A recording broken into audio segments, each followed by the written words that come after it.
Welcome to Video Marketing Confidence Live, a fortnightly live broadcast to help you and your business create better videos to engage with your audience. I'm Diana Johnson, and I'm passionate about helping you, small business owners and fellow entrepreneurs, to build your personal brand and online influence through the power of video. Effective video marketing has the power to move people into action and enable you to thrive. If you have any questions or comments or queries, please send them over and we'll do our best to get through as many as we can during the broadcast. If not, pop them in the message below and we'll get to them after the broadcast as well. This week, I'm delighted to welcome Melanie Gow. Melanie, welcome. Hello, thank you for having me. It's beautiful to be here, Diana. You're very welcome. Now, I know that you have a wealth of stories.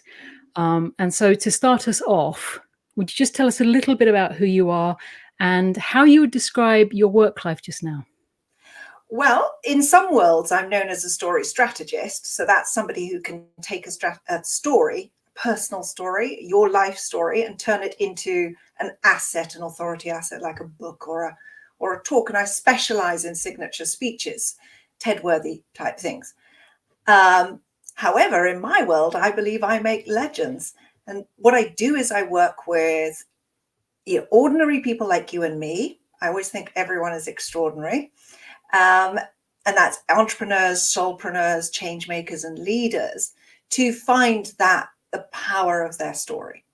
And the story it's a magical ancient power that we've literally lost in our culture. We've reduced it to sort of bedtime stories or entertainment or even worse, distraction, when it actually has a power to co-evolve with us.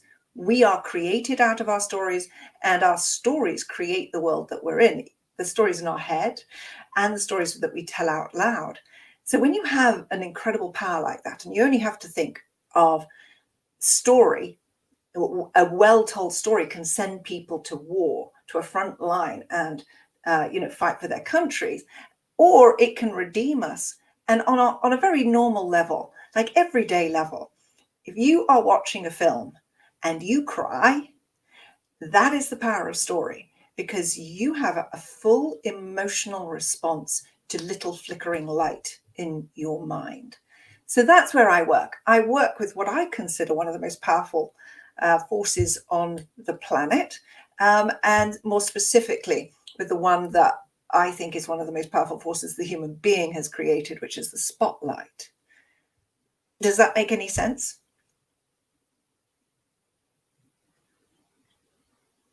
That makes total sense. That's really interesting.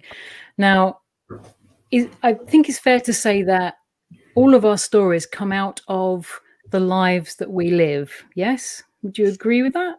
100%. Oh, and I was going to say, Steve Jobs put it beautifully, didn't he, in that 2005 commencement speech, when he said, you won't understand your life going forward, but when you look back, the dots will join.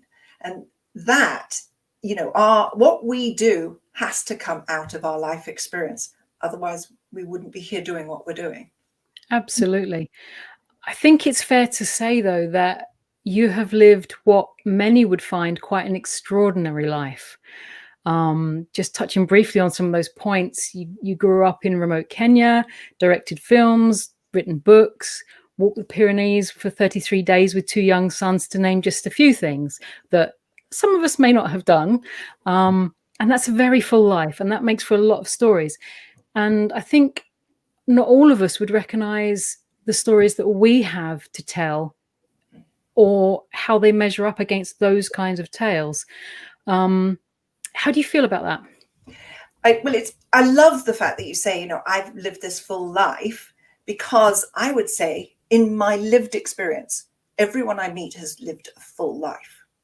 It's just that I've learned how to tell mine, and I harness that power of the story fairly early. And so I was able to sort of create these big stories.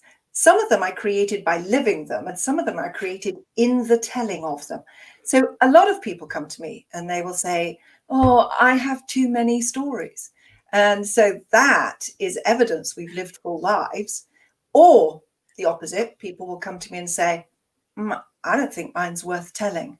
And neither of them is true when it comes to the power of story, the power of storytelling, because the too many stories has a thread that explains what you do today.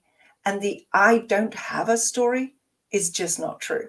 If you have lived on this planet for any length of time, you have got a story. And again, it'll be explain what you do. And some people will say to me, well, I don't, I just don't think mine's worth telling. And I will accept that if you don't feel that there's a need to tell it, but we're telling stories all the time down the pub or, now down on Facebook, if nothing You'll else. never guess what I did the other day, kind of thing. Yes, that kind of in a basic form. It's literally how we communicate. We do it in stories, as you say, what did I do this morning? And so we just haven't recognized the signature story, the one that's going to support what it is we do. And that's why I love working in this area, because the minute that somebody feels like they can explain their entire lives, not only are they created in that story, like a whole new identity and a certainty that they know what they're here to do, which makes them unstoppable, but it explains us to other people. And as soon as we can connect with that why with other people, as you well know, as a marketing genius and visionary as you are, it's the why and why somebody else should care that matters. Absolutely. And story tells it. Can you tell us a little bit, if you're willing, about how anyone can find their story? Well, yes. That's probably a little bit of a big... No, I'm going to make this really, really simple. And if anybody's watching live or watching the replay, you can do this as we go along, because I'm going to give you the basic framework and then you can do it. All you have to do is get a piece of paper, landscape, there, a pen, and draw a line down the middle of the page, and then take the pen and, like the heartbeats of your life, draw a line up and down. The pulses, like make sure it's the peaks and the pits, and you just go up and down instinctively and draw your life line out. Now, I realize we might be doing this live, so you may not have done it, but be instinctual. Don't think about it too much. Definitely don't label them. And you will have a little map, essentially, of your big peaks and your little pits. And when you do that, you can then put that on the floor, as it were, and walk into each of those moments in your life. And while you're there, feel the full effect of what it was like in the past. And then, with the perspective of now, look back and look at what you learned from it. And if you do that along most of those peaks and pits, by the end of it, you'll have a sense of the thread. But it is nearly always a moment when your life took an unexpected turn, and then the moment where you realize what you had learned from that. And the strategy part is picking those two dots that explain what you do today. So we have the option to sort of add different dots together to say, explain to our mother why we can't come for Christmas. But that's a whole other kind of story. The one that you want to pick strategically to support what it is you do in the world is the point where your life changed or took an unexpected direction relating to what you're doing now, and the day that you understood what you had learned from it. Now, those create what I call an empathy bridge when you join them. And if you think about it, your clients or customers are usually where you were, and they want to be where you are today. So if you can meet them back on the other side of the bridge where you were, and you can relate to them there, you can say to them, hey, I know what it was like, but it doesn't have to be this way. And then you can take them across the bridge and show them what that Elysium is on the other side that they want to be on. Essentially, you've told the story of your customer journey, and I hustled my way into the grown-up world in the real world of movies, as Deanna said. And the thing about that means that I'm really, really familiar with the structure that underlies nearly all of our storytelling in our culture, the hero's journey. But I have this thing about the hero's journey is that, it's the story of Luke Skywalker, and we are the Obi-Wans. So the hero's journey is this endless cycle of the child archetype. It's the journey of child to man. And so we need to be on what I call the legends journey. We need to be able to guide people on that. We need to step out of the hero's journey and step into the Obi-Wan role and take people on the journey. So when you're telling a story, what you're really telling is the journey from where people are, and telling them it doesn't need to be this way, and taking them over on that journey to that Elysium on the other side where you yourself are. So that's, it's storytelling in this level is really, really clear. And if you think about it, advertising has been doing it since, really effectively since the 1930s, since the Rolls-Royce. Absolutely. It's before and after. But we're just using, instead of having like, I used to be really overweight and here I am really thin, or I have a really bad lawn and now I have a green lawn. Ours is the story, emotional story. It's really about people and change and transformation. Yeah. It's about the journey between where they are and where they want to be, or where they were and where they are now. So and one of the biggest, like you say, that comes within the story. Well, one of the biggest questions most of our clients or customers have, and one of the biggest doubts is, but can I do it? So we will say, yeah, but that's okay for you because you're amazing and you've had an amazing life or a full life, or, well, you're super qualified or very, very smart, but is it, can I do it? And so that's where the art of the storytelling comes in, because that's where you paint a picture. You can take the journey and they can see the journey and it's real. Once you can make them see it and feel it and hear it, maybe even taste it, maybe.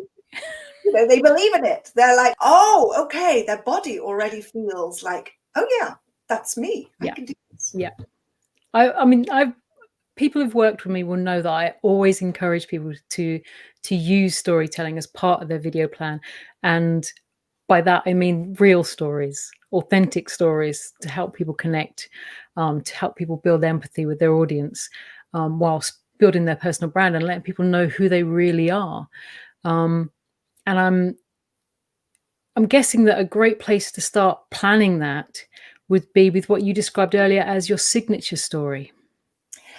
The thing about the signature story is that it's the one that explains everything. So in my world, there are 3 types of stories. And to be fair, this is the world we're in when we're entrepreneurs and business people.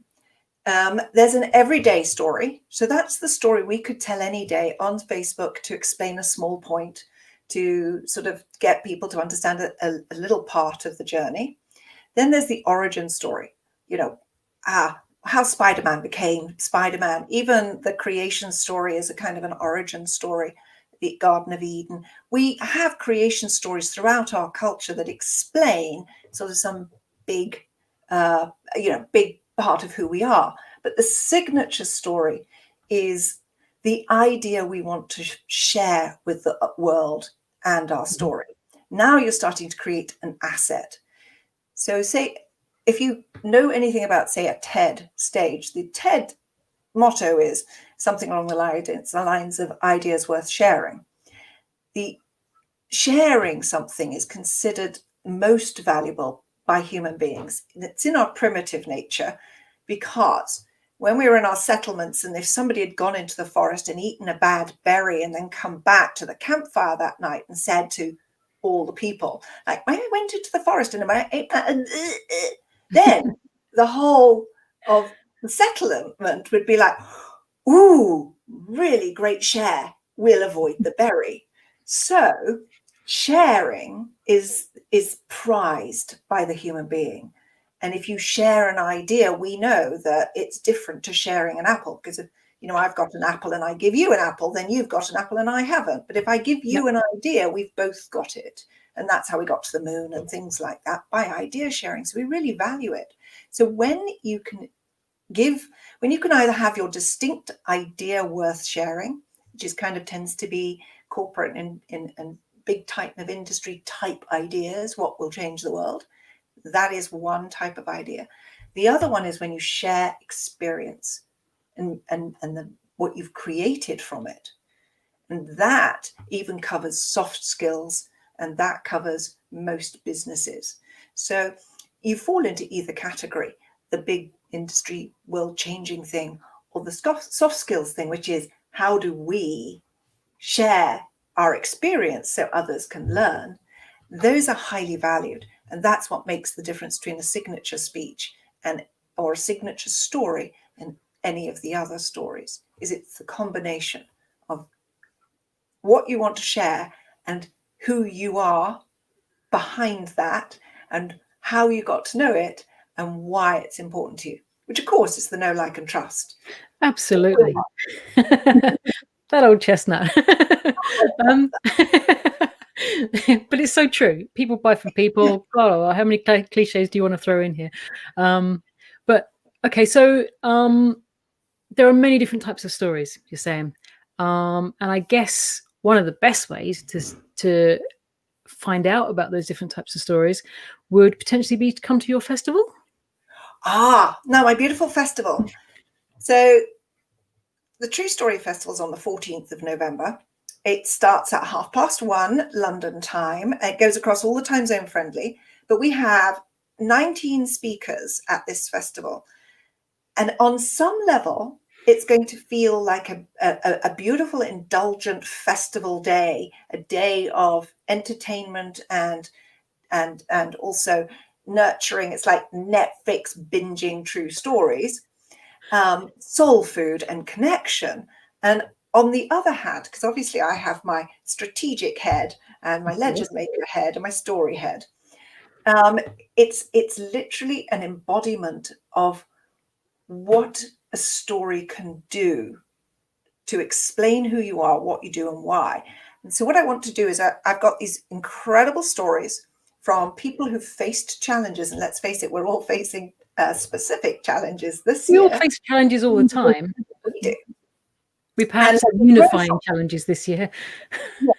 And we grow from them. But everybody on this day who is speaking is telling their asset story, their authority asset story, their signature story about who they are, what they do, and why, but in that story form, so that they are an example of what you could do with your story. So the idea is to not only to listen and learn and share these experiences and connect, but also to have that moment to reflect on maybe how you can see your own story and how it could work for you.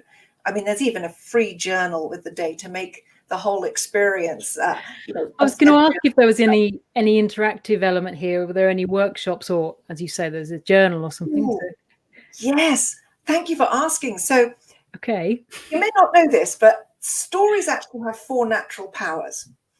They heal, they inspire, they lead, or they can even show us the future or show us possibility. Hope is another word for it. And so the day is a journey through those 4 natural powers. And it starts off with healing, then inspired. We're going to be inspired. Then there's going to be some, empowerment stories, and then the possibility stories, how we can navigate the future. In between all of those portals, as I call them, are breakthrough breakout rooms in which we're going to allow serendipity to put us in the room that we need to be in to hear what we need to hear that day.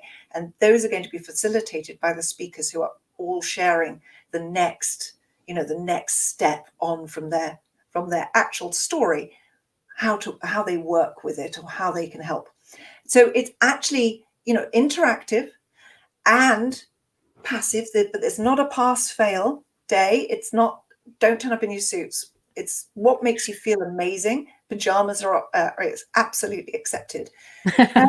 We have poetry in the coffee break. We have like later on, 3/4 of the way through, when we're a little bit tired, maybe we're going to have we're going to be led in an embodiment elemental dance thing just to shake things up, and then we're going to put you into a complete relaxation with the sound bath experience. So it's going to be a great experience day Yeah, in sounds which like it. you will be fed the possibility of your own story. Sounds amazing, Melanie. It really does. So this is on the 14th, did you say? 14th of November, which is not long. It's not long, is it? No.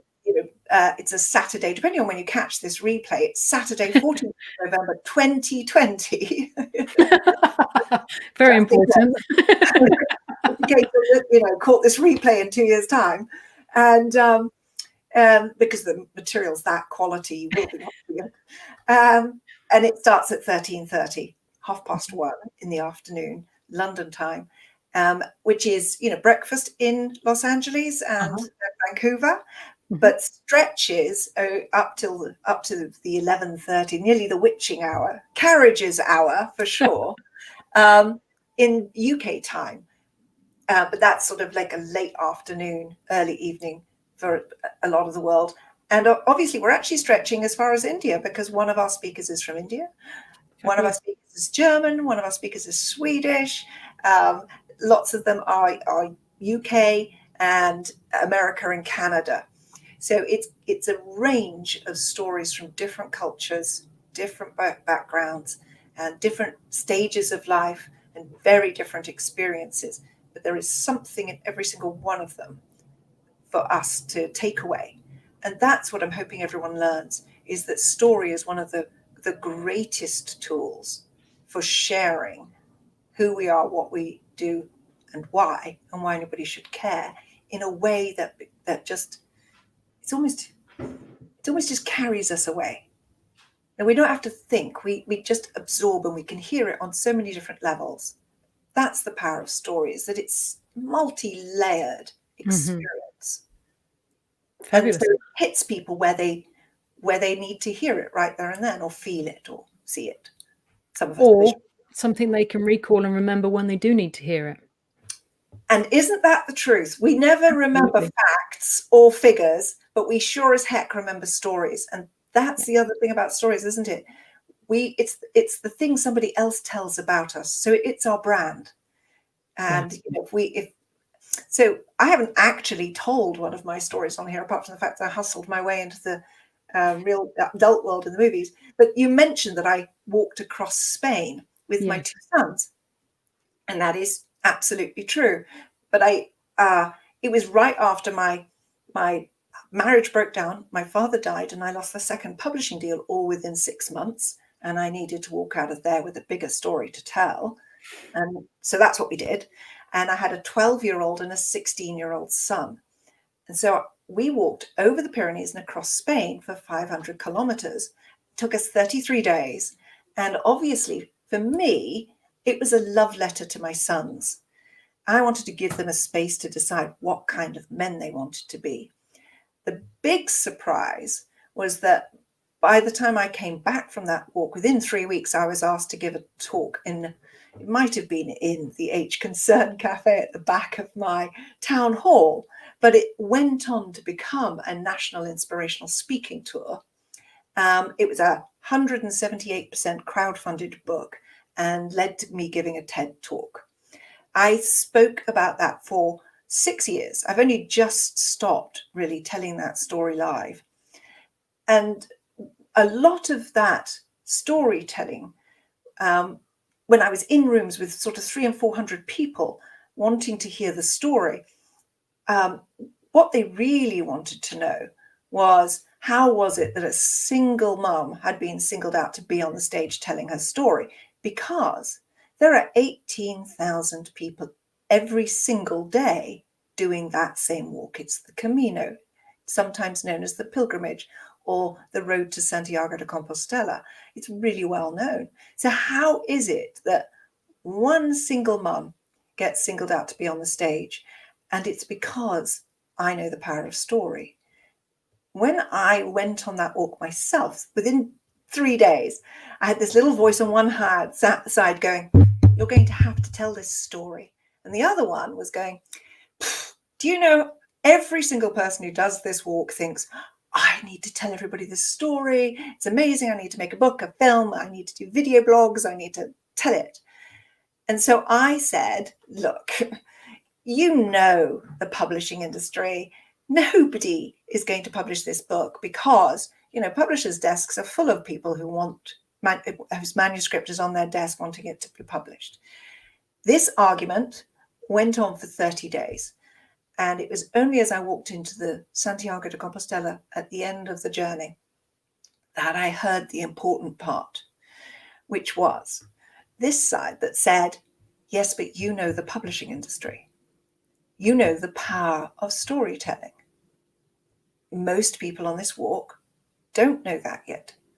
And that's when I went, "Oh, okay."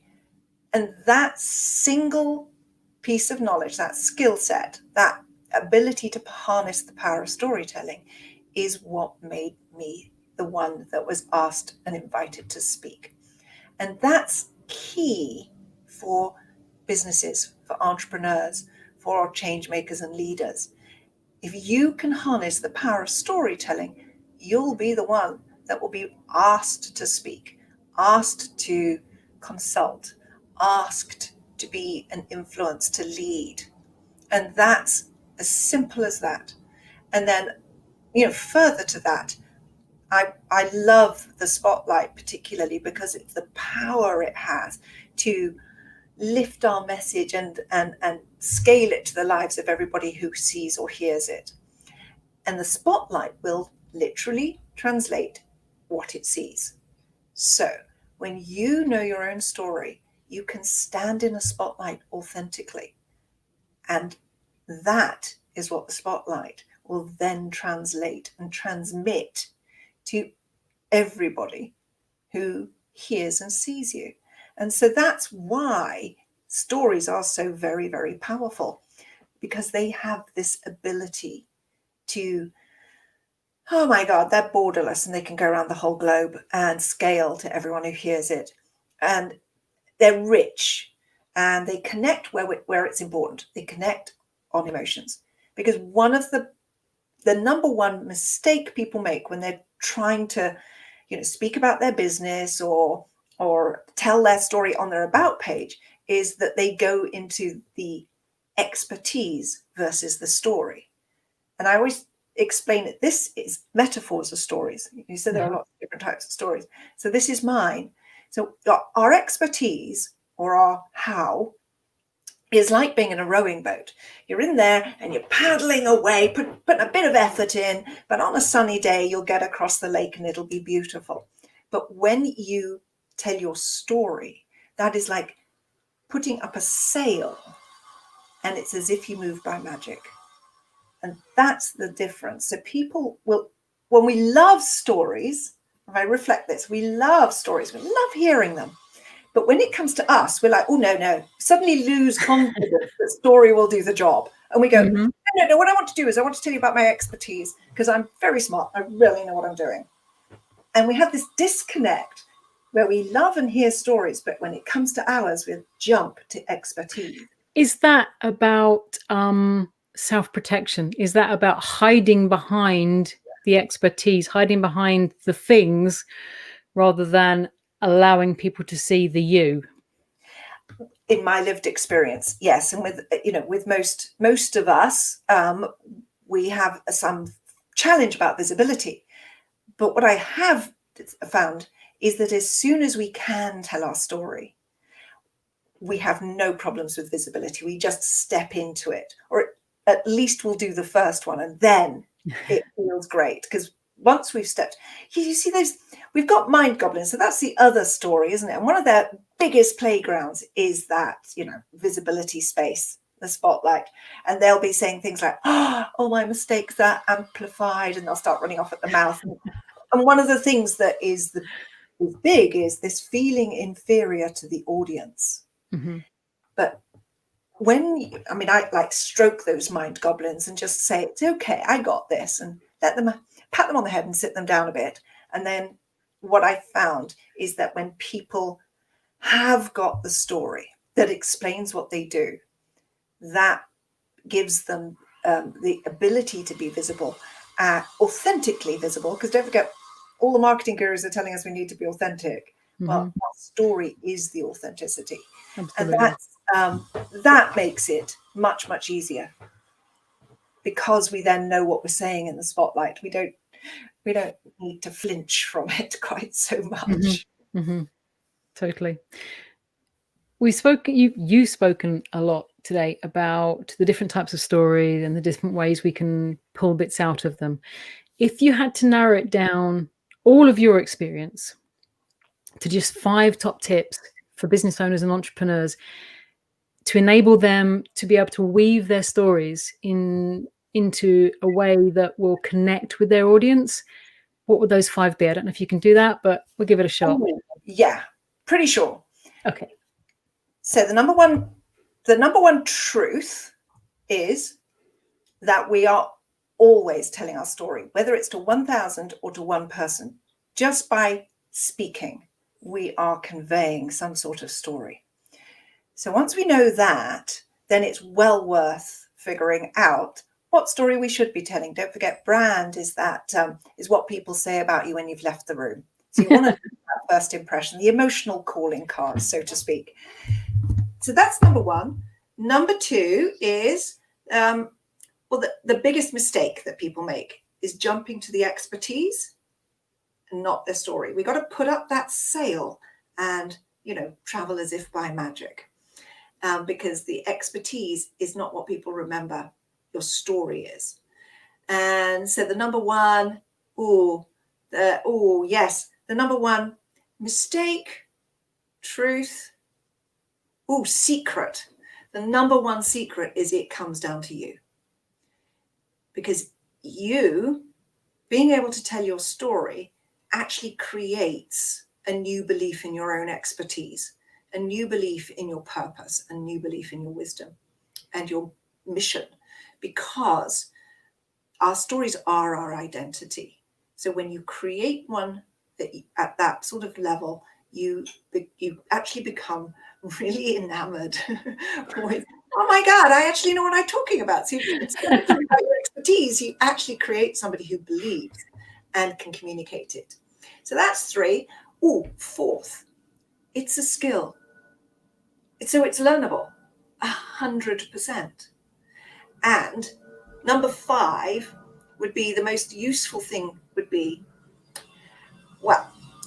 our response to telling our stories or the spotlight tends to make us shrink because, it could be the predator stare response and the eyes of the globe are on us. We're like, fight or flight. And or it's just that we're altered by what they call the observer effect. Anything that is observed is changed by being observed. But none of that actually matters if you've figured out the story, because you then know what to say. By this point you've learned it. I keep saying this, it's compelling storytelling is not a nice book to have. It's a core skill for the 21st century. We are all storytellers. It's an individualist narrative out there every day. And on top of that, storytelling in a world driven by data is going to differentiate us. And most importantly, I'm going to go back to the point I made about learning your story and how to tell it, because it's as much about what's not told, what you can leave out, as what is told. Learning how to do that is going to create a belief in yourself, in the process, in an integrity in your own work and worth. And that makes for better people, and hopefully a world that is, I believe it's a world that will then be able to connect because we'll start seeing each other much more. Once you know somebody's story, they're no longer a stranger. Yeah. When you know their dreams, they're family. That's brilliant. Melanie, thank you so much for being part of this today. It's been great to have you on. I'm going to leave it right there because that's a great takeaway for people to have. Having heard from you today, I'm sure people are going to want to contact you, get in touch with you, find out more about you, ask for your help and advice. How would you like them to do that? Well, I do have a website. It's Make Your Story Matter, but I'm also on Calendly as Melanie Gow, which is like wow, but with a G. But I would really like, it would be a gift to me if you came to the Story Festival, because what I really want people to do is to see the potential in their own story. If I've got 2 seconds, I'd love to tell you how I ended up doing this. I was giving one of my talks in a little village at the end of some country lane at the bottom of England. And it was an ordinary Wednesday afternoon, a little bit chilly, but the whole village hall was full. Everybody had turned out to come to this talk. It was in a village hall built by the grandfather of the woman who organized the event. It was a big community event and a great day. The atmosphere was amazing. And as I left, there was a woman waiting outside in a wheelchair, and she asked if she could talk to me. I had to get on the road, so we wheeled round to the car park, and I asked her to tell me her story. And she told me that she loved poetry, and she loved going out into the fields and speaking it out loud. And she had built her kitchen from her own wheelchair for herself, which I was amazed by. And then I looked at her and I thought, well, what do you mean you want what I've got? And she said, well, I just want what you've got because, and as she hesitated, I suddenly understood. Everybody in her village had turned out to see a complete stranger tell their story from their stage. And nobody in her village knew hers. Yeah. And that was when I realized all we ever want to do is to matter. We want to matter, and we do. But learning to make our story matter is a skill, and it is an asset. It is something we can all learn to do. So I'd love people to come to the festival and just see the possibility in their own story for standing out, for connecting, and for making that impact that we all want to do. Thank you for that. You have no idea how much that resonates with me today of all days, but we'll get to that another time. I will put all the details on how to get to your festival in the comments below, so that people can link to that. I'll also add that onto my feed later on as well. Thank you again, Melanie. It's an absolute pleasure to have you here. So thank you. I appreciate being here and you giving me your space. Thank you. I'd also love to connect with you and encourage you. I encourage you all to go to Melanie's festival. It sounds absolutely amazing. I'd love to connect with you as well. You can tell me what you'd like to see live, what discussions you'd like to have, what content you'd like for this live feed, who you'd like to see me interview. Pop it in the comments below or send me a private message and I will do my best to accommodate that. Remember that Video Marketing Confidence Live is here every fortnight. Next time, I'm delighted to be joined by Claire Josa, who will be discussing imposter syndrome and how it holds us all back, what we can do to overcome it. So that will be in a fortnight right here. Thank you for watching, and I'll see you soon.